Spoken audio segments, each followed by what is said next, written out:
নমস্কার, সনাতন ধর্মকথা চ্যানেলে আপনাদের সবাইকে স্বাগত।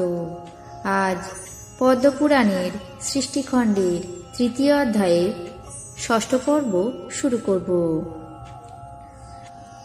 নারায়ণং নমস্কৃত্য নরং চৈব নরোত্তমং দেবীং সরস্বতীং ব্যাসাং ততো জয়মুদীরয়েৎ। त्वं दृष्टा साधकं सर्गं मन्नाद परं प्रभु त्वस्या विद्यायातः सर्गास्तर्जकश्रुतः भवर्तात यस्मात्तिर्जक प्रवृत्तिः सतिर्जकश्रुतस्ततः स्मितः पार्षदायास्ते विख्यातस्तमः प्रायः हवेदीनः उत्पथग्राहिणश्चैव तेह गानगणमानिनः अहङ्कृतास्तहङ्माना अष्टाविंशादिवधात्मकः अन्तः प्रकाशस्ते सर्वा आवृतास्ते परस्परं तमपसादकं मत्ता ध्यायेतहन्न ततः भवत् उद्धस्रोतस्तृतीयस्तु सात्विकधाम वर्तत ते सुखप्रीति बाहुला बाहिरन्तरानावृताः प्रकाशा बहिरन्तश्च ऊर्ध्वस्रोतस्ततः स्मिताः तुष्टस्थानस्तृतीयस्तु देवसर्गन्तु संस्मृतः तस्मिन् सर्गेह भवत् प्रीतिर्निष्पन्ने ब्रह्मणस्ततः ततः दधौ साधकं सर्गमुत्तमम् अधिकाश आसाधकान्तु तान् गत्ता मूर्खा सर्गादि सम्भवम् तथाभिधाय तस्तस्य सत्ताभिधायिनस्ततः प्रादुर्भूतस्तदा व्यक्तादर्वाकस्रोतस्तु साधकः यस्मादर्वाक प्रवर्तन्ते ततःर्वाकस्रोतसन्तु ते च प्रकाशबाहुलास्तु मद्वित्ता राजः तस्मात् ते दुःखा बाहुला भुवभुवश्चकारिणः प्रकाश बहिरन्तश्च मनुष्य साधकश्च ते पञ्चमाहनुग्रह सर्गः स चतुर्धा व्यवस्थितः विपर्यायेन सिद्धा च शक्ता तुष्टा तथैव च विवृत्तं वर्तमानं च ते न जनन्ति वै पुनः भूतादिकानां भूतानां षष्ठ सर्गश उच्यते ते परिग्राहिणा सर्वेषां विभागातरस्तु ते चोदनजड्डशीलाश्च ज्ञेया भूतादिकस्तु ते। অর্থাৎ প্রভু ব্রহ্মা এই স্থাবর সৃষ্টিকার্যের তার মতো সাধক নয় বলে অন্য সৃষ্টিকরণ মানুষে চিন্তা করতে লাগলেন। এমন ধ্যান করতে থাকলেন তির্যক স্রোত পশু পক্ষাদি তির্যকজনিতে সৃষ্টি হতে প্রবৃত্ত হল।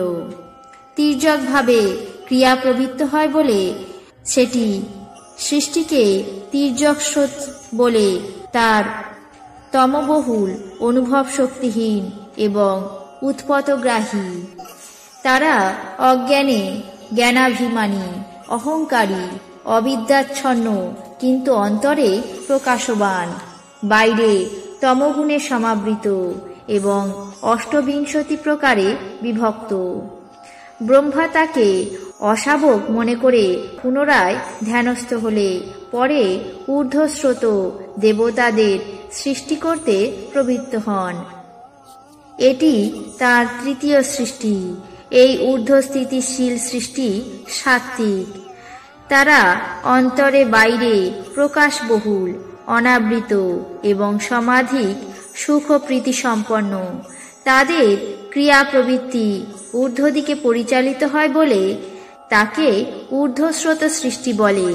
এই সৃষ্টি নিষ্পন্ন হলে ব্রহ্মা সন্তুষ্ট হলেন এবং তা দেখে বিশেষ প্রীতি অনুভব করলেন। তারপর মুখ্য স্বর্গ, তির্যক স্রোতস্বর্গ এবং ঊর্ধ্বস্রোত স্বর্গ এই তিনটিকে জগৎ রচনা বিষয়ে অসাধক মনে করে সত্য সংকল্প ব্রহ্মা পুনরায় ধ্যান করতে লাগলেন। তখন তার অভিধান ফলে অব্যক্ত থেকে অর্বাকশ্রোতা মনুষ্য সৃষ্টির প্রাদুর্ভাব হল। এটি তাই সাধক সৃষ্টি। অর্বাক অর্থাৎ নিম্নদিকে প্রবৃত্ত হয় বলে এদেরকে অর্বাকশ্রোতা বলে। এরা প্রকাশবহুল, তম প্রাধান্যযুক্ত এবং রজগুণাধিক। সেই জন্যই এরা দুঃখবহুল এবং পুনঃ পুনঃ কর্ম অনুষ্ঠানে তৎপর। এরা অন্তরে বাহিরে প্রকাশ সম্পন্ন এবং সৃষ্টি বিস্তারের প্রধান সাধক। পরে ব্রহ্মা ভূতাদি প্রাণী সৃষ্টি করেন, তা পঞ্চম সৃষ্টি। তাকে অনুগ্রহ স্বর্গ বলে। এটি 4 ভাগে বিভক্ত। এরা বিপর্যয়, সিদ্ধি, শক্তি এবং তুষ্টি সমন্বিত, কিন্তু তমসত্ত্ববহুল। এজন্য অতীত বর্তমানাদি কোনো কিছুই জানে না। এরা সংবিভাগরত, পরিগ্রহশালী, নিয়োগ পালক এবং জড় স্বভাবের। আজ পদ্মপুরাণের সৃষ্টিখণ্ডের 3য় অধ্যায়ের 6ষ্ঠ পর্ব এখানেই শেষ করছি। বাকি অংশ আগামী পর্বে পাঠ করে শোনাব। আপনাদের কেমন লাগলো তা অবশ্যই কমেন্ট বক্সে জানাবেন। চ্যানেলটিকে সাবস্ক্রাইব করবেন, লাইক করবেন, শেয়ার করবেন। ধন্যবাদ।